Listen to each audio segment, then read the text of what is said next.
Hello and welcome to the Armenian News Network Groong Week in Review. This show was recorded on Tuesday, July 19, 2022. I'm Asbed Bedrossian, here with Hovik Manucharyan. Before we begin the show, we'd like to request that you subscribe to our YouTube channel and follow us on Twitter. We're very active on Facebook, both as a group and a page, so please like our page and join our group where the community discusses Armenian news from around the world.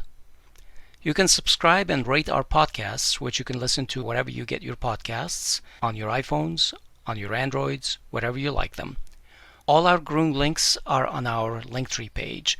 We'll make sure you can find that on all of our profile pages, so you can click and find us on all social media platforms. So if you like our shows, share with your friends and follow us everywhere you are used to getting your news. That helps us a lot. Thanks, and on with the show. Here are the major topics we'll touch on today. The CIA chief William Burns was in Yerevan on Friday, and then the Russian spy chief Sergei Narishkin dropped by. Let's discuss and see if James Bond was in Armenia as well. After 6 months without an army chief, Pashinyan appointed Major General Edward Asaryan as the new chief of the general staff. What about it? Producer and activist Armen Grigoryan died in court while his lawyers were arguing for his release from jail. The charges against him were widely believed to be politically motivated. French-Armenian Mourad Papazian, a bureau member of the ARF, was banned from entering Armenia. Are we seeing a Cold War brewing between Armenia and the diaspora? Who may be behind this? And the Armenian and Azerbaijani foreign ministers met in Tbilisi on Saturday. So what came out of it? To talk about these issues, we have with us Tevan Poghosyan, who is president of the International Center for Human Development. Mr. Poghosyan was an MP in the National Assembly between 2012 and 2017 from the Heritage Party. From 1997 to 1999, he served as the Nagorno-Karabakh Public Affairs Office Director in Washington, D.C. Welcome back to our show, Tevan. Thank you for the invitation. Welcome to the show, Tevan. Thanks for your time. So let's get into our topics. As a clear sign of Armenia's tourism picking up, and this even before there's a big Jesus on top of Mount Zarugyan, CIA Chief William Butler visited Yerevan this past week completely impromptu and unannounced. Reportedly, he was in Armenia all of about a few hours, and he met with Prime Minister Pashinyan and Armenia's security chair Armen Grigoryan. Some analysts believe that the Russian security officials were also in Yerevan to meet with the CIA director to discuss issues about Ukraine, probably. Other analysts believe that the agenda driven by the US also had to do with understanding the outcomes of the visit of Iran's security chief, Ali Shamkhani, as well as discussing the progress of Turkish-Armenian normalization. The topics are believed to have included the Armenian, Azerbaijani, and Nagorno-Karabakh issues. Tevan, it's not at all clear why the visit had to be at the top level of the CIA. Do you have any thoughts about this? Asbed, as you mentioned, if the visitor is at top level, that means the issue is top level. And the only issue which we have now is geopolitical situation in the Caucasus and what the processes are really going. We perfectly can say that, for example, the whole active phase of Russian-Ukrainian war would be somewhere not finished, but to have some break in mid-September, and the sites would start to get ready for winter season, understanding how the population would be surviving, what would be the world, and this is giving some points that some active movements could start in our part of the world. And definitely sides are getting ready to understand what are the processes. See, like many times we're saying that information which has been provided to Armenian public about visit of CIA chief has been coming from the leakage from Russian news agencies, which meaning that it's Russian information has been Sputnik provided. First reported doesn't matter, it's Russian. Would it be Sputnik, Kommersant, Izvestia, or someone else? It's again coming the Russian way. And then the question was asked to Russian head of the foreign surveillance or special service equal to CIA. Naryshkin was the visit after 2 days to Armenia has anything related to CIA chief visit. And he definitely played the diplomatic answer by saying that he is not really knows why the CIA chief fly to Armenia. His visit don't have anything related to this, which meaning like something has been planned beforehand. And instead of that, he made the point that maybe CIA chief visit has related to his planned visit. Second, we see that CIA chief visited only Armenia. We don't have any information. Does he later on fly to Baku, where the Naryshkin immediately after Yerevan also visited Baku. But let's not forget that also U.S. ambassador was in the region, which meaning our part is really now considered to be much more as like an Middle Eastern regional dimension, and the process is going on there. And that's why CIA chief visits also to this part of the region as definitely in the top of American interest. Now, to understand what issues has been discussing, definitely it's not about Armenia and Azerbaijan, it's not about Karabakh, but it's about American interest in this region. And that's why we need to maybe sometimes go from there. What would be the reality of American interest now in the region? Is it the point to really push for Russia out, weaken Russian positions? Is it about Iran? The processes that are going on related to Iran? Is it something about the Turkish position on many issues? But in reality, it has been much, we need to say that his visit has been planned on the points which are related to the high American interest. There was an interesting comment that he made. I'm not sure exactly what prompted him to make that. He said that Russia has the power and the resources to defend its allies. We know from our discussions with analysts that Azerbaijan is aggressively preparing for war. Do you think that Pashinyan told something to Naryshkin that Armenia does not have confidence that Russia is ready to defend it in case Azerbaijan attacks? What prompted such a statement by Naryshkin? Just simply saying that, guys, even if in all calculations by various experts about that somewhere in autumn something would be going on regarding Sunni, we are able to defend. I don't know how much you know or not, but remember what has been going on in the region in April. Azerbaijan has moved its militaries very close to Sunni, and there was even information that he has been ready at the time attack. But later on, something went in totally different way. The attack direction has changed to Karabakh. Kharamort and Farukh villages has been under pressure. And after that, there has been some stops.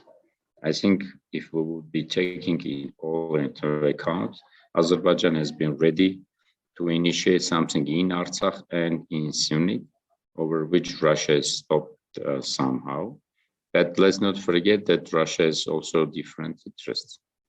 And I think this was the idea that even if the Turkey and Azerbaijan would try to open up the Zangezur corridor, whatever they're saying, on their positions, Russia is promising that they could really help. But definitely this means if Russia is helping somewhere, it means that Russia would be asking for something. Now, issue for this, that Russia has resources to defend its ally, would be also like what the ally should do to get these resources. Because yes, we perfectly know that Russia's resources may be enough to defend Armenia against Azerbaijan. But what is the price for this? And that's why Naryshkin is one more time saying that we have that resources, guys. Now it's your turn in your society to discuss what is the price for these resources be implemented. And I'm not would be amazed if some scenarios like Azerbaijan would try to really go with Zangezur corridor, attacking and opening by itself. Even Pashinyan said that Azerbaijan is seeking for legitimacy for initiating a new aggression and something like this. Right. Russia could even react in the same day or could react in a 1 week time. Who knows? It all depends when Armenians would perfectly understand when to do or what kind of a reaction should be done on our side. And I will not be amazed if Russia's demand would be you need to sign, like, say, a union state.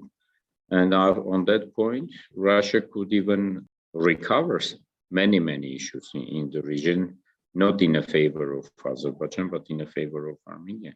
But everything is dependent on the crisis. That's why. But more correctly, in its own favor too. Definitely, because if you're ready to sign it, after that you're just becoming part of whatever. The Russian Federation. Let's say, in reality, we don't have again much more alternatives here. Yeah. One alternative is the following: we are understanding what we need to do internally in our home politics to come up with the new government, which would pay for the whole Armenian unity. And when I say whole Armenian, I mean world Armenians, 10 millions, 11 millions. I don't know how to build up and have a strong army and so on. With the diaspora. With diaspora and everything. And then we can speak about our own Armenian version. Or if not, then there are two alternatives. Or we will become into the part of the Turkish vilayet, or maybe somehow go with the Russian gubernia. Now, guys, three alternatives. See which one you prefer. Tevan, on this issue of Sunni, I think even though this is supposed to cover the week of the previous week, today there was some news that I do want to talk about. There was a meeting in Tehran between Erdogan, Putin, and Raisi, the three, Iran, Turkey, and Russia. And this was billed as a very strategic meeting where there are going to be important geopolitical interests decided, and regional security was mentioned as one of the topics, even though I don't believe Karabakh or Artsakh was mentioned specifically. No. It's specifically mentioned because we already have information from, maybe it's just the point of the time difference on the information distribution. But Russian information agencies already informed that at the Erdogan meeting, Putin said that there are three major issues: Syria, Karabakh, and bilateral big-scale Karabakh issue as a confrontation, and how he says a peaceful resolution of Karabakh problem should be found. I think Karabakh would be there, part of the discussion. Second, early morning during the Erdogan and Raisi and Khomeini, political leader of Iran, he also mentioned about the Karabakh and Iranian-Armenian border. Yeah. Saying let me read on that point. Let me read the tweet by Khamenei. He basically tweeted at 4:15 p.m. Armenia time, "We are pleased to see Karabakh return to Azerbaijan. Of course, if there is a policy intended to block the Iranian-Armenian border, the Islamic Republic will oppose it. For this border is a thousands-year-old connecting route." An interesting way to balance things, I would say. No. I don't think it's only balance, but even whenever he's saying that, I'm very glad to see issues related to Karabakh, something like this, it's meaning that whatever you reach as of today, it's satisfying us. But it doesn't mean that if you're going for more, it would be okay with us. That's why I think with all conditions, he said that he is not really eager to see any other difficulties related to Karabakh, but it's also very specifically mentioned on Armenian-Iranian border. And you know what specifically he mentioned? He said that border is for centuries has been the trade route for two nations, which meaning that is one more time mentioned that for centuries it has been Armenian-Iranian and not nothing else part. I do believe that, the best of diplomacy is to also interpret any word and any sentence and any semi-comma in the favor of your national interest. And we one day need to learn it. To use even something from the first point, kind of a negative could be perception, to how to turn it into the positive. ideas. That's why if we would have the proper Armenian strong diplomacy, that games is possible to play. But what is very important about your meeting on trilateral issues in the region, in reality, it seems like if the results would be in some kind of a status quo, maybe the region would be in a relative stability. But if the status quo of these three regional powers would not be reached or agreed, then I do believe that, as I said, that scenarios for autumn related to Sunik could be at very high probability. Right. Because Azerbaijan is in Rants. Like Aliyev every day saying that Zangezur corridor is reality, Zangezur corridor is reality. He started to openly mention about oral agreements. And like when he said that you promised that no status issue would be discussed, when it never has been openly said. You promised that militaries should be out of Artsakh and time, and you're not taking them on, which meaning that thousands of oral agreements could be every day surprisingly hitting to Armenian national face. And we need to perfectly understand that all this is really policy towards building up the process on some, let's say, military action. Since we touched on this meeting in Iran today, we should mention that there was a giant gas and oil deal between Iran and Russia that was worth about $40 billion. Yeah, definitely. The process, that's why I'm saying that the process is really going. And if really, for example, America has its own interest in this region, definitely, which are the case, then it's making the sense why the CIA chief is traveling to Armenia and trying to see how he... After 28 years. But this is also showing also to our community in America that only each 8 years in American strong national interest is coming situation about the region. And that's why, guys, we need to perfectly understand and not playing the game. See, like the same as EU signed the deal on gas with Azerbaijan, which is just the open message show that whatever we're talking about, value system, democracy, I don't know, blah, blah, blah, it's in international relationship, it's just nothing. There's only interest. As a nation, which we hope to be as a political nation and run a statehood, we perfectly need to understand that this is the cases. And after that, any political party that will come to power or dreaming about coming to the power in Armenia need to perfectly understand that situation and understand that it's with only the world is sitting around the table only with the strong. And Artsakh has been really meaning something for Armenia to be at the table of negotiations at many places, which is not the case now. The best case, we are on the table and being carved open. Tevan, let me move to the next question, which is related because we all anticipate basically the anticipation for military action by Azerbaijan is high. And for 6 months, we have not had a chief of general staff in Armenia. And after 6 months without a chief of armed forces, Pashinyan finally appointed chief of the general staff of the Armenian armed forces, Major General Edward Asaryan. Can we begin by telling us, maybe, Tevan, what you know about Edward Asaryan? What's his background? And we will later talk about, how this position was open for 6 months and what shifts happened in the hierarchy of things. But basically, what do we know about Edward Asaryan? Is he a supporter of Nikol Pashinyan or no? No, he's the one of the signatories to the letter produced by Onik Gasparian, who demanded the resignation of Nikol Pashinyan. Edward Asaryan, by his origin, is also from Nagorno-Karabakh Republic, from Artsakh, from Hadrut region, Azokh village. Any militaries whom I speak and ever about asking him, they're saying that he's a very educated and prepared, really good general by his services. But issue is here, whichever you're raising, is not in a personality for me. I'm talking about institution. Yes, now, general staff as an institution by him would become a really general staff, which would be operating And whenever the time is for decision to go for action, would he be the one who has been accepting the action? Let's consider like he is coming and proposing, guys, we need to do like this, or we need to shoot, or we need to attack, or we need to defend. I don't know, doesn't matter. Some decision. As a first deputy to Minister of Defense, he would come and ask Minister of Defense.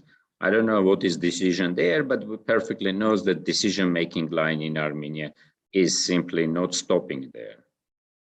It will go to Pashinyan and it will go to the National Security Council. That's why I perfectly would say that it's because 6 months we didn't have the position. It doesn't mean that now because someone appointed, Armenian institutional capacity changed. Imagine if someone would be appointed like last 6 months there, what would change it? Nothing. Today also, just the point is the following. I don't know what has been deal between them on the personal level that he has agreed, but until we have this ruling and decision of this ruling party and this decision-making chain, we wouldn't be having any progress. Even as of today, there is one big major issue. Who are the one who making decision during the war? There is no answer to this question, and that's why. Tevan, as you said, during the 6 months, even during the 6 month period, there was supposedly an acting chief of general staff, but we never saw this person present even at the National Security Council meeting. And now, as we know, last week the Parliament passed a bill. I'm just backfill and remind our listeners that the position of the chief of general staff has been converted to a political one. Previously, it was purely a military one. And the position has been subordinated to the Minister of Defense, making the Chief of General Staff also a Deputy Defense Minister. But they also changed the law in such a way so that if the Defense Minister is absent or unable to perform his duties, then the Chief of General Staff cannot take that position, cannot act as the Defense Minister. Essentially, I mean, this is some weird way of neutering the position and making it subordinate to the defense ministry. As you said previously, at least there was an assumption or there was some consensus that the general staff was more or less acting independently and was the chief commander of the armed forces during war. Now, I guess that is not the case, and you raise a good point. And you are right. It's the first of all, law is not resolving many issues. But in the law, there's also some problems because in the position of general staff is described also in constitution. Now, I don't know how it would be going. So that's why even as of this moment, we have some issues really on the legal line of decision making, decision shaping and decision making. That's why I'm saying that. Imagine some other Yan is appointed. If he is not the one who would be doing there. I don't know. In the previous system, only Gasparian was in a position, and according to all the points, he has a full right to become the even head of the all law enforcing agencies in Armenia. Thus, he has been commanding militaries. Thus, he has been commanding police. Thus, he has been commanding something else. I don't know. It would be the same issues this year. That's why whatever change is done there, if your chief commander of the state is not ready to take the state to defend itself, is not ready to live with the motto or the world laws that if you wish a peace, you need to get ready for the war.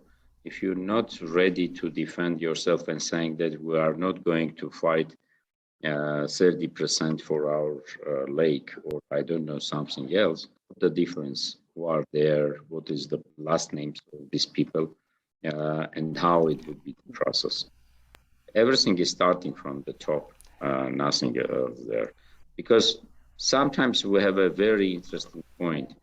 If we're not declaring that we are at the state of war, many situations are not considered to be legal. Even at the 44 days war, Armenian parliament didn't accept that we are at the state of war. And that's why now there is a possibility to use the different ways, and nothing would be changed there. I think we're missing here the most important thing. Are Armenians in the world wishing to have their own state and ready to defend their state? If this is the case, then is it chief of staff, a deputy, first deputy minister, or chief of staff is a separate institution, nothing else? They would find the way how to defend the country. Because back in 91, 94, in Karabakh, we have very much similar to this situation case, that chief of staff was really first deputy of the minister. But we have a victory because the nation was ready to fight. So, Tevan, I get the impression that you are not particularly optimistic that the appointment of Asaryan is going to make a real difference. I wish now to anyone who is there a success, but I don't have any optimistic view. Because in reality, if, let's say that, you will be saying that Armenian militaries, like after appointing him in a 1 day time or 2 day time, there was a 30th anniversary of our border guards. And then Prime Minister saying that our task is that all our Armenian borders would be guided by border guards. Yeah. And you're saying it's with the enemy. Yeah. See, like, I don't know. In the same days, we're learning information that Azerbaijanis penetrate and steal the citizen from Khachit village. And Armenia has covered it up for about a month now. Yeah. See, like, in this situation, when you are not politically defending your Armenians in Artsakh, when you just saying that, Armenia not anymore is responsible for the security of 100,000 Armenians in Artsakh, when you're not raising that issues, when territories in Syunik are partly occupied, when in other places Azerbaijan is raising it.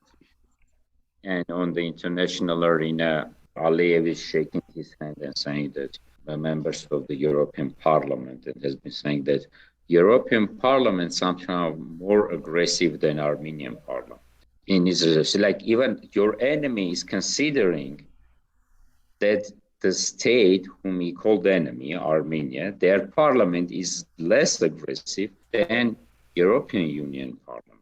See, like we put our enemy who has been killing our guys, who has been occupying our territories, in a position that he's assessing today's parliament performances. Who are there? Nothing. There's no any statement, and then that parliament would be endorsing all the decisions which would be happening. Now, let's consider Edward Asaryan is coming and saying that I need mobilization. I need more Iskanders. I need more this. I need more this.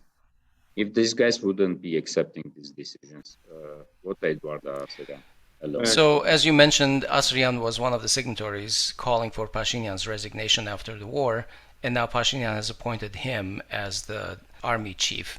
Do you think that there were some kind of agreements that we don't know about, some compromises between these two men? Definitely, because at the appointment time, it's like you're signing some deal and then you're going to serve.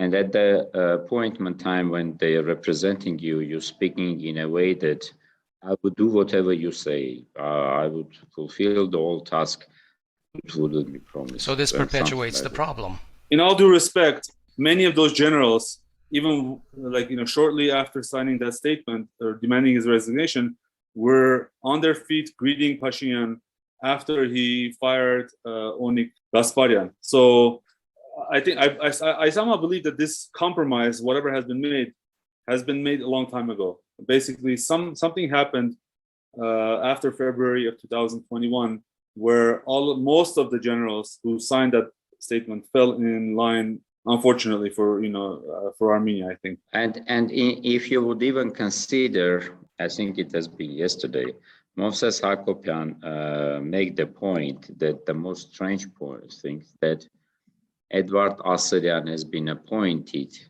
by jumping 3 levels up immediately. Sad if it's done for position. Yes, that in our legal even consideration of appointments, we have a law that saying that there should be step-by-step levels over which you need to take positions before getting there.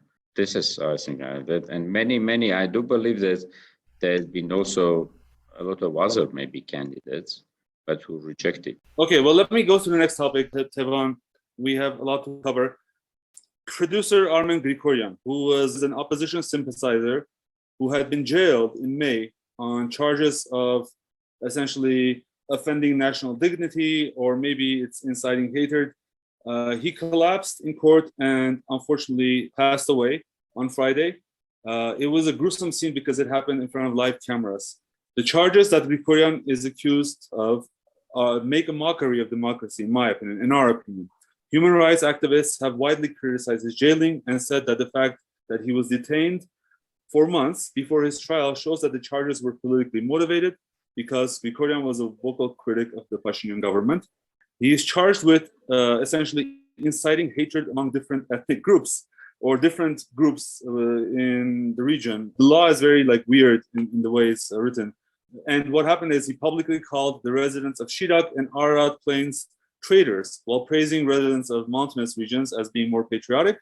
For this, he was basically jailed and charged with this crime. The only other person charged under this article, and I really think it's important to mention, the article was passed in 2020, and the only other person charged under this article is Sashik Sultanyan, an ethnic Yazidi who was charged with inciting hatred between Armenians and Yazidis. As opposed to Armen Grigoryan, Sultanyan has never been detained and is free to travel the world, including the US, where he is said to have testified even in the US Congress, or at least has met congressmen, and has testified how draconian Armenia's restrictions on freedom of speech are, which resulted in Armen Grigoryan's death. Western-funded media have also covered Sultanyan in a positive light, but at the same time, mostly glossing over Armen Grigoryan's plight. The US State Department, Freedom House, all the NGOs have condemned Sultanyan's charge, Sultanyan's indictment, mentioning nothing about Grigoryan. The timing also was very interesting and shows it to be politically motivated. The alleged offense was committed on April 2021, so more than a year ago. For a year, the Armenian government sat on this case, and only in May 2022, when the opposition started its street protests, was when Grigoryan was arrested. And he's, I think, a very sympathetic personality. He has his own following. I'm wondering whether that was the reason why he was basically silenced.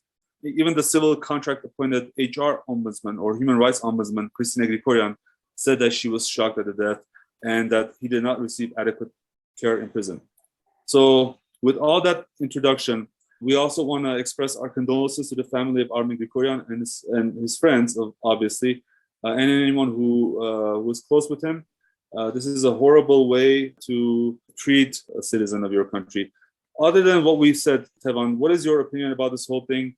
And what can you tell us about Grigoryan that maybe I missed? First of all, let's say that definitely condolences to the family, relatives, friends. This is very shocking, and there is only one explanation: political arrest, political process, and I think everything even related to the, even it has been a health issues.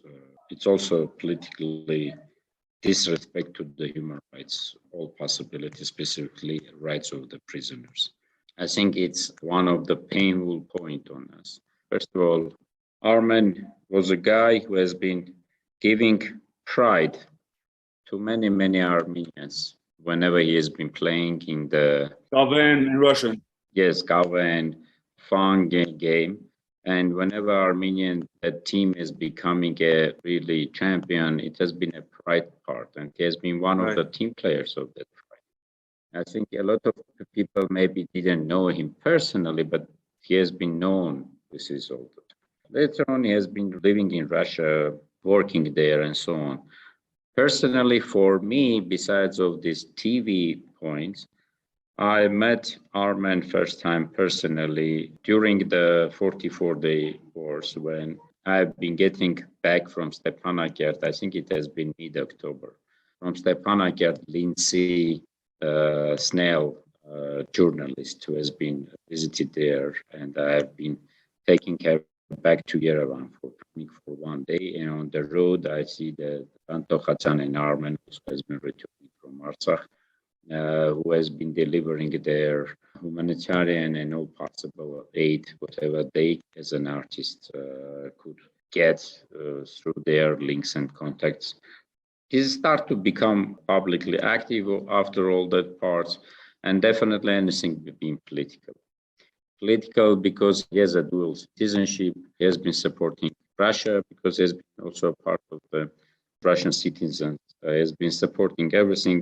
I think if not that statement, some other statements would be figured out. That's why whatever is now is in his story over there. It's, for me, it's really not giving anything, because I don't believe that the whole Ararat and Shirak Mars population has been sitting and watching Armen interview, which meaning that many of them wouldn't be missing it and wouldn't be even known whatever he said or not said. And second, parallel to this, after that, there has been so many various other statements said about the prideness of Shirak region guys. He has buying his roots and origins, which was considered to be a Shiraki guy.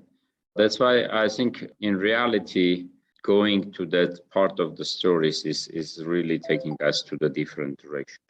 And Armen has been just very simple, honest, open-minded, frank speaking person who has been really maybe problematic for today's guys to answer. And because financially he hasn't been independent, nothing has done. He hasn't been a representative of previous regime. He hasn't been anything related to them. He has been self-made person and very difficult to do. That's why they go with this in reality political point. And I think mainly repression against him has been just following. Let's choose the guy, punish him, to show that as a lessons to others. Tevan, you use the word punish, and I think that it's important to focus.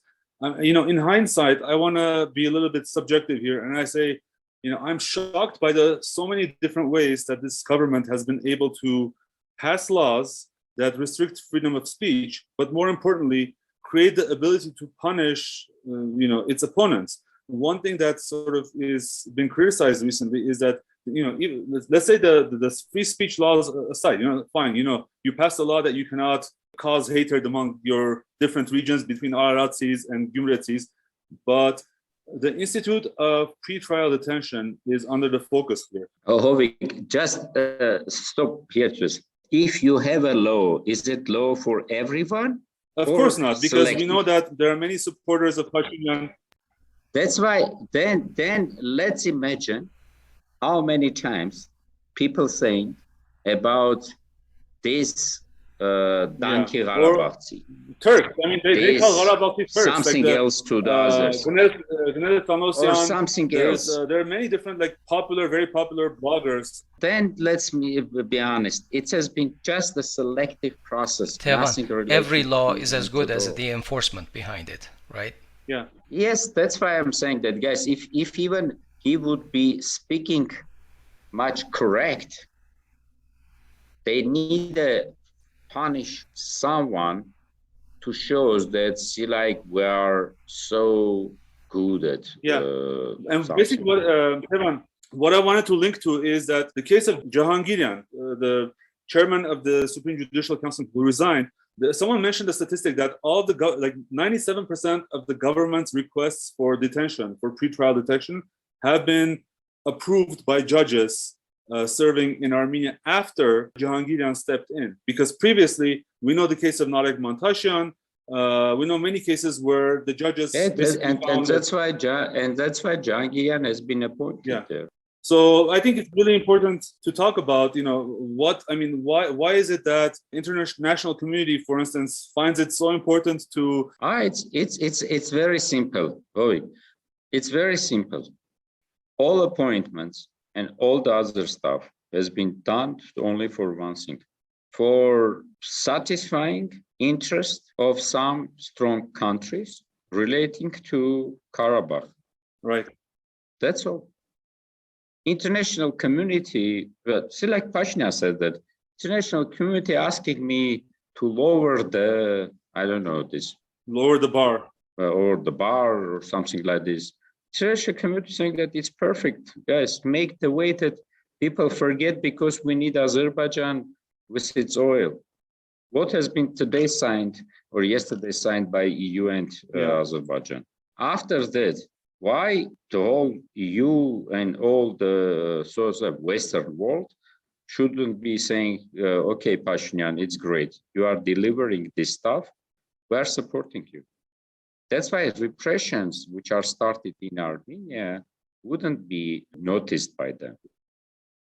Now, the problem with Armen is that Armen pass away and they are not in a position to anymore not to pay attention to this case.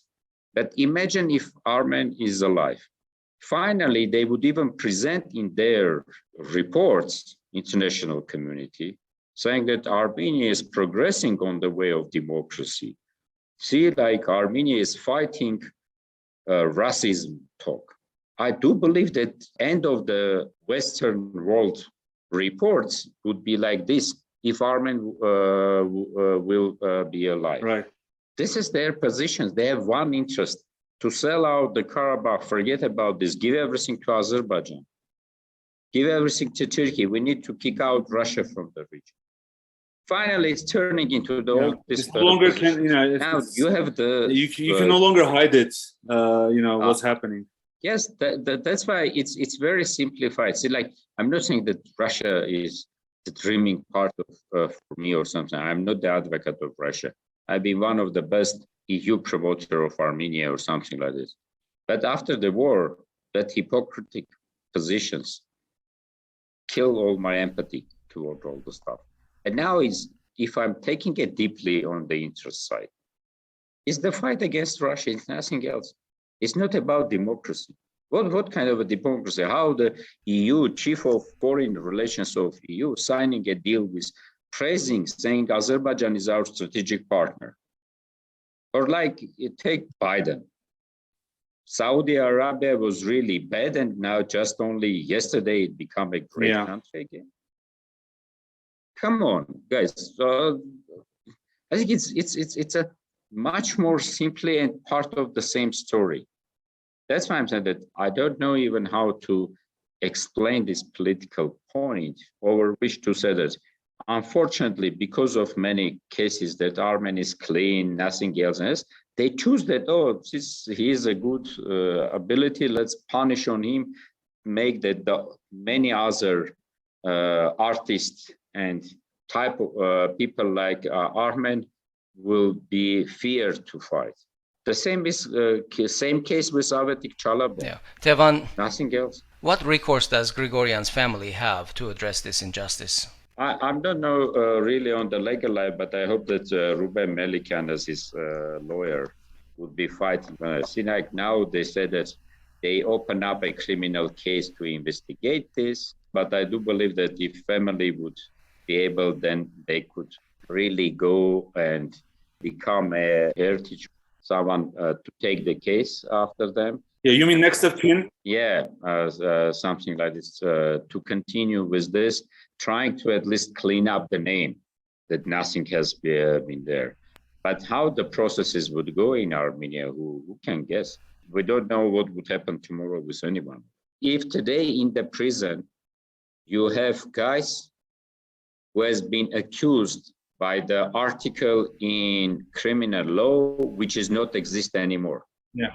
Can you imagine something in America? Like there is no such criminal case, but because it has been a year ago, some court in America would arrest him and say that let me investigate. But we have that case today with the other space. That's what I'm saying. There is no justice point. It's selective.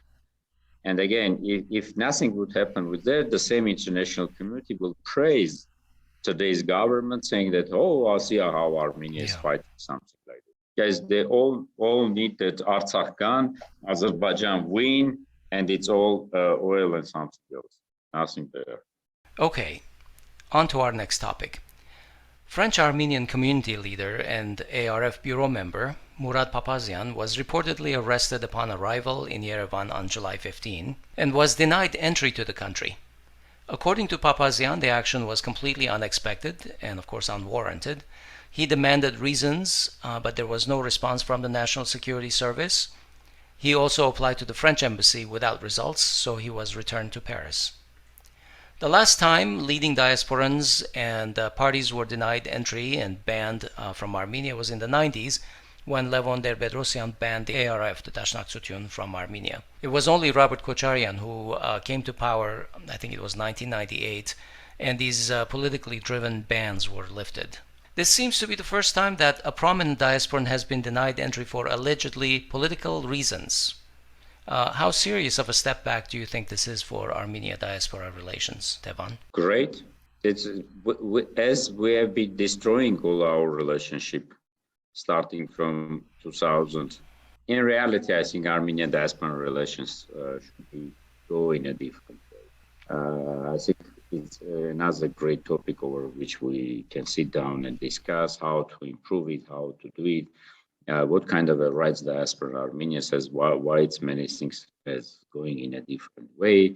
But I think the problem has been coming in the point that in the beginning of our independence in 91, instead of building up strong unity, national unity, local leadership has been much more with the thinking of feudals, trying to say that homeland would be ours and should belong to us, it should be our ownership and blah, blah, blah. And based on this, everything went in a very different directions. Whatever even has been tried to recorrect, everything has been semi-curious, and that's why we have this peak and ups with the whole relationship, but in reality.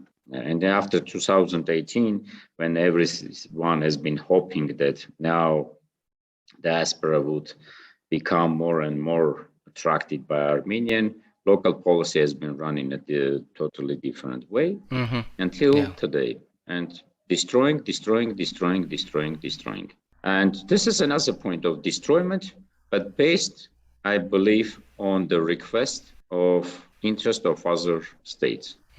Unfortunately, enemy states of Armenia. Because are you thinking Turkey and Azerbaijan, or are you thinking about the US and the EU? I believe Turkey and Azerbaijan, because like French citizen, why EU should request like this? But it's very interesting that the French government is not raising any issues. And I think cases here, again, coming to the point that Papazian has been representing political party, which is now in a position run.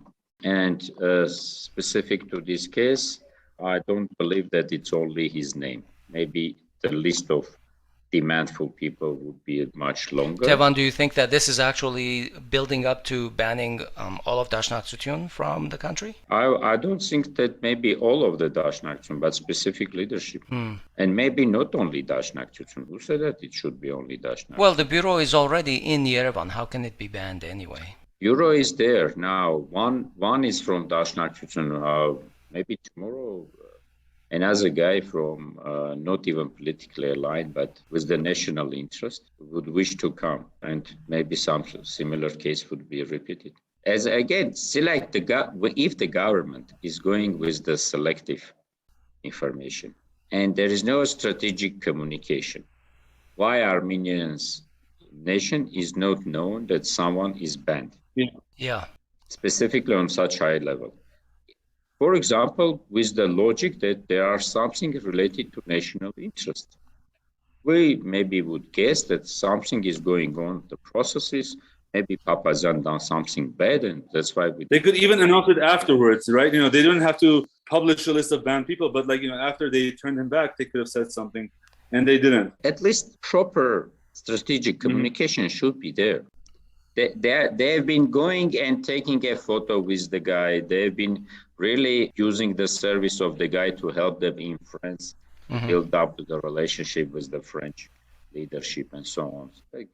But today something happened, which meaning that Papazian hasn't been playing their game, or request on Papazian's punishment coming from the top. Tevan, you mentioned foreign states requesting, and especially which states requesting Papazian to be a persona non grata. While I think that fully this cannot be excluded, I also want to mention that Papazian within the French Armenian community was very influential. He had direct contact with Macron. He had direct contact with presidential candidates in France. And even during the 44-day war, he was basically the face of the Armenian community when talking with the French government.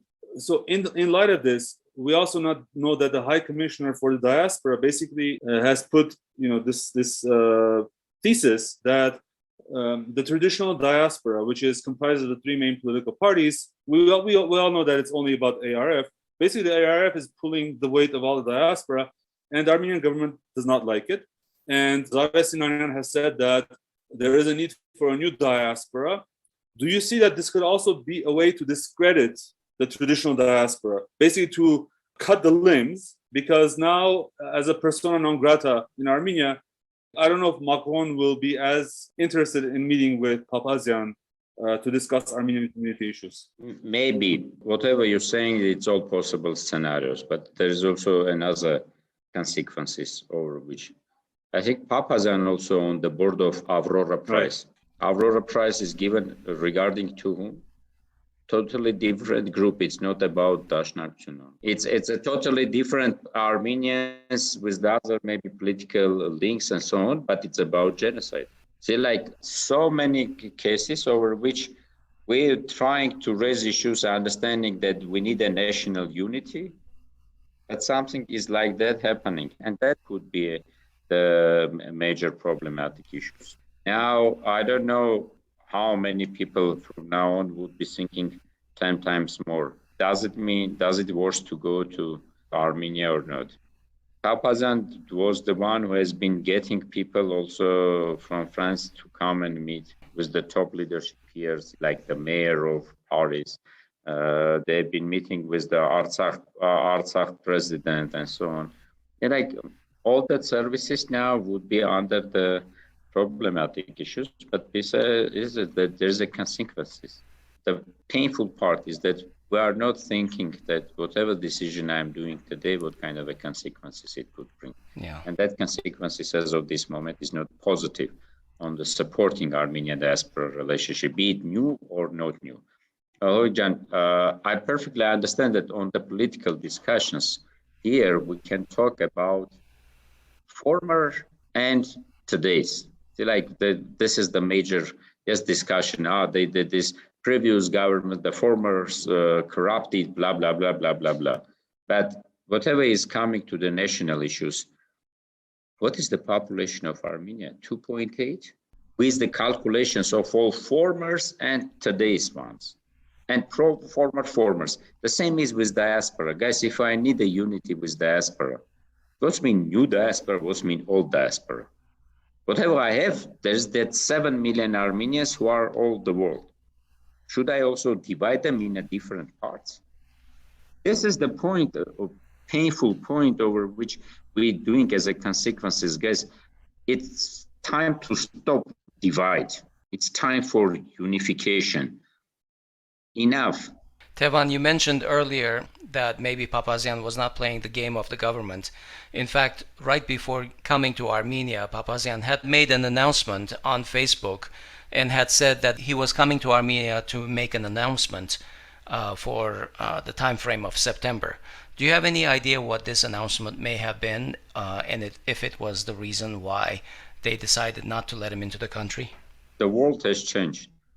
Do you know, we have an internet, we have a Facebook, we have a media outlets, and that pandemic is make us all put in the Zoom and many other stuff. If Papazian need to make a statement, he can do it from Australia even, or I don't know, Antarctica. Then give me the logic of consequences of not allowing him. The only way for Papazian not making some statement or negotiations with him, coming to resolution and getting totally different statement, or something else, but not the point, let's say, not allowing him to Armenia. Okay, he will not make his statement from Armenia, he will do it from Paris or from somewhere else. I don't find that logic to go for something like this. Maybe there is a much deeper issues related to personal offenses by some people. I don't know, would it be Zara Sinyanyan or some other representative of the government who visited Paris and who visited various other places. And I guess it may have been retribution for the terrible reception that Zara received around the diaspora. Yeah, but again, the consequences of not allowing him to come to Yerevan would change his behavior. Thus, for Papazian, that has been such a painful point over which he would change his mind and says, "It's okay, let's stop. From now on, I will do the different," or even worse. That, I don't know, whenever I'm trying to do something, I'm considering that my action would bring to some result. Is that result is much better what I have or much worse what I have? This is my approach. I don't know.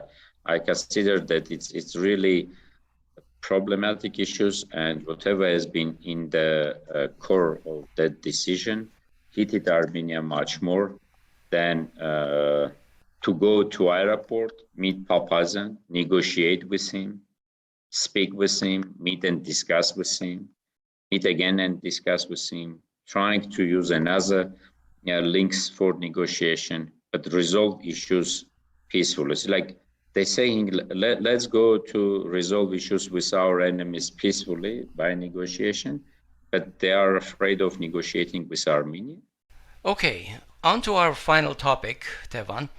The Armenian and Azerbaijani foreign ministers met in Tbilisi over the weekend. No agreements were announced, but it's evident that Armenia continues to affirm the need for a solution to the Nagorno-Karabakh issue, while Azerbaijan denies the existence of a problem such as the status of Karabakh. Armenia highlights humanitarian issues, which Azerbaijan fully glosses over, right? So, on the same day as the meeting between the foreign ministers was happening, Aliyev once again threatened Armenia militarily, alleging that Armenia had not withdrawn all its troops from Artsakh, just like you said earlier in the show, claiming that this is stipulated by the November 9 and 10 agreement. Additionally, Aliyev said that there was a verbal agreement not to discuss the status of Artsakh, and Armenia has violated that verbal agreement. Azerbaijan is interested in border demarcation and unfettered transport. Their term is corridor to Nakhichevan. Except for the importance of a bilateral face-to-face between the foreign ministers, what was important, what was achieved at this meeting over the weekend, Tevan? You know, I think the meeting was there 3 hours. They've been discussing some issues, but nothing is related to the statements over which they done.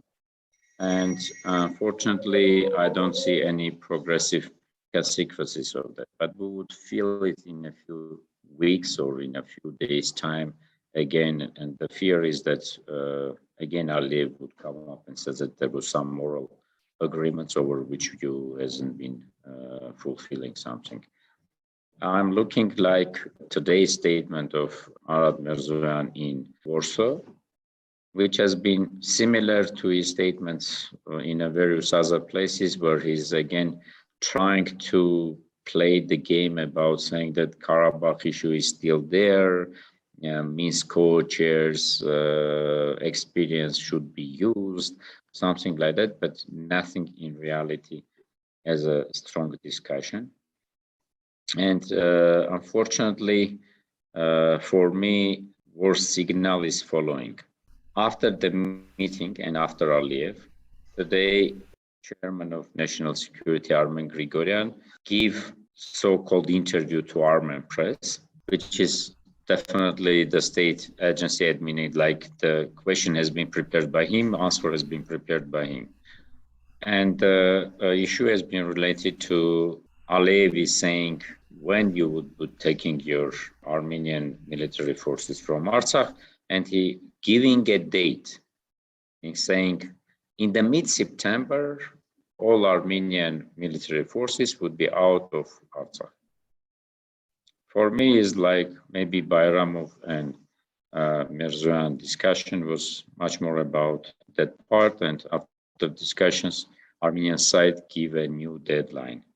If Aliyev has been saying that some Russian generals promising that it would be by the end of mid-June, then today we heard signal to Aliyev that guys, we asking maybe for time I to see. meet. Tevan, what was interesting for me in Mirzoyan's statement is, well, previously we had known that Armenia was no longer sending conscripts to Artsakh, and basically this June would be the approximate time when all of the conscripts returned from Artsakh, and there would no longer be any more conscripts.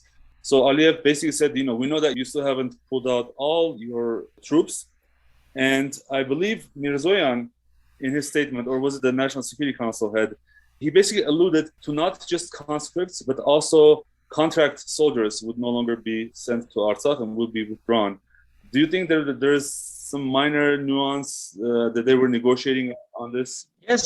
Yes, because I do believe that if previously they've been discussing about conscripts, now maybe the guys has been showing that, see guys, still the guys coming and doing the service there. Are you cheating us or something like this? And this was maybe the new time signal from Armenia saying that by mid of September, nothing would be there or something like that. What happens to the defense army of Artsakh? Only Artsakhis would remain there. It will become much smaller, with the much difficult to provide security. And there is also another fear that Aliyev could say that, guys, okay, maybe this guy has a right to live here. But see, like, you need to take the all armaments, which is the worst part. And then maximum what we can see that there will be a process, for example, turning them into some local militia. Yeah, lightly armed. Something.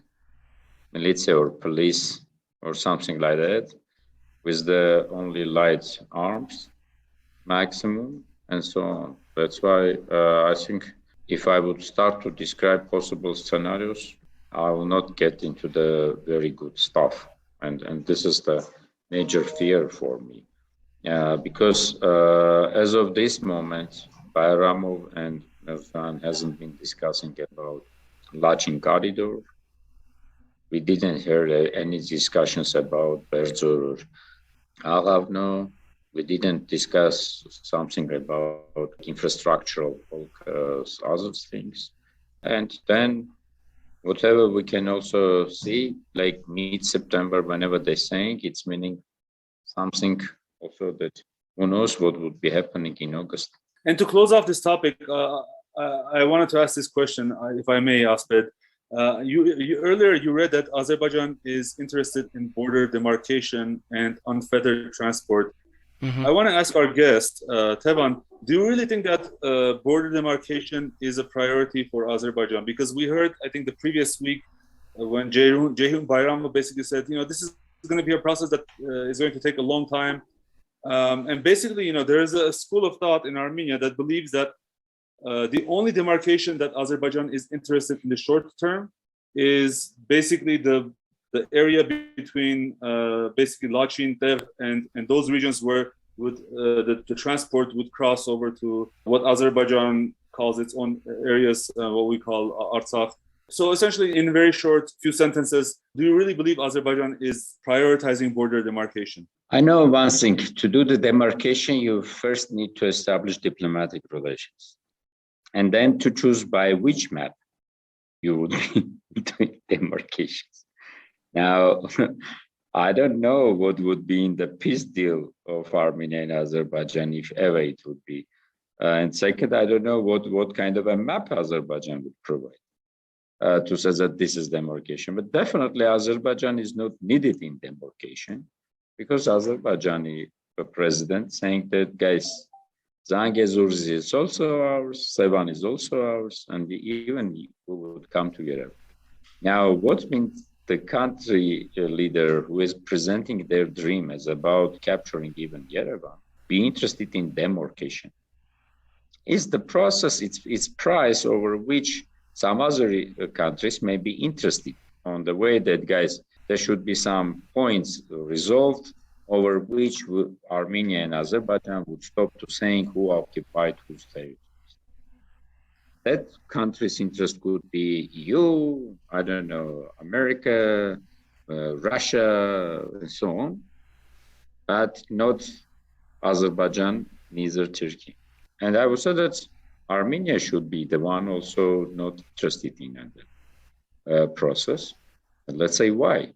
If you have an Armenian dream on restating and at least rebuilding Armenia and Artsakh, at least to the borders of September 26, 2020, if you have such kind of a dream, then you shouldn't be interested in any demarcation policy on that regard. But as of this moment, I don't see any interest on Azerbaijan and any other issues. All right, I'd like to wrap up our topics here and ask each of you if there's been something on your mind this past week that you would like to talk about. Hovik, do you have anything you would like to discuss? So earlier today, we talked about Armen Grigoryan, and we talked about using detention as punishment. But I think we forgot to mention that in addition to being detained for 2 months illegally, I would say, he was basically prohibited from talking to many people outside of his lawyers. To me, I think that's especially cruel, and it takes a certain kind of evil to go to that level of personal, basically, offense and personal slight, trying to prove a point. This is what the signature of this government is. And on that note, Mourad Papazian as well, the worst thing you can do to someone who in his entire life has struggled and promoted the Armenian cause, regardless of his political views now, I think no one can doubt that Mourad Papazian is essentially pro-Armenian, wants the best for Armenia. The worst thing you can do to someone like that is to prohibit them from visiting their homeland. And this is what this government is doing now. And what is especially important about Mourad Papazian is I'm pretty sure that the Diaspora Office or High Commissioner's Office was aware of this incident, if not the instigator or the mastermind of this, because of Zare Sinanian's previous talk about new diaspora and so forth. So I'd just like to use this opportunity to renew my call to Zare, whom I know for decades. We've done many good things, as student organizers. My personal call to Zare is to please consider resigning again. Maybe in 10 years, you'll be able to look in the eyes of your friends and family who are just sort of disgusted with what is happening right now and what is being done by your office. But, unfortunately, you're going down the same direction as Pashinyan, and history will not be kind. Okay, Tevan, is something on your mind you'd like to discuss? For me, it's the only one issue in reality, which is most important and doesn't mean which week we talk. It's about demographic crisis and specifically on Artsakh.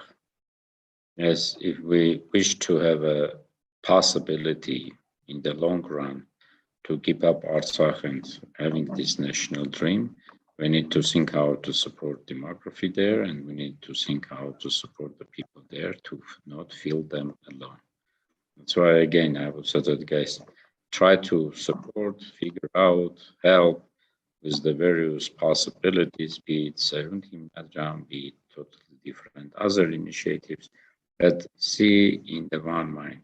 As long as we are not discussing about Artsakh and it's not number one topic on our agenda, Aliyev would be more and more putting the pressures on us with the many thousand other oral agreements about which we don't know, and I don't know how we would be dealing.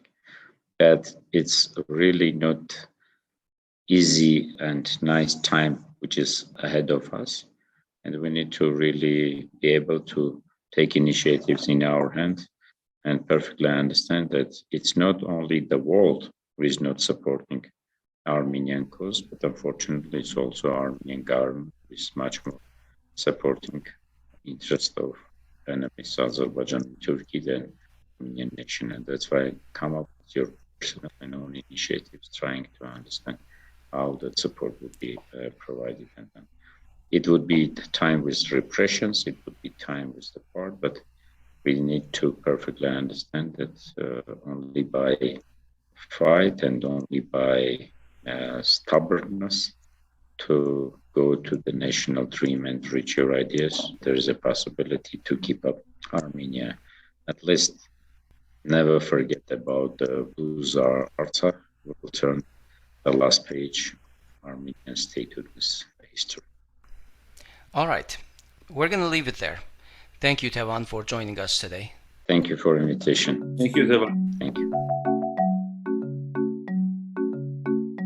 That's our show this week. We hope you found it informative. Now go find us on social media and follow us. Go, go, go!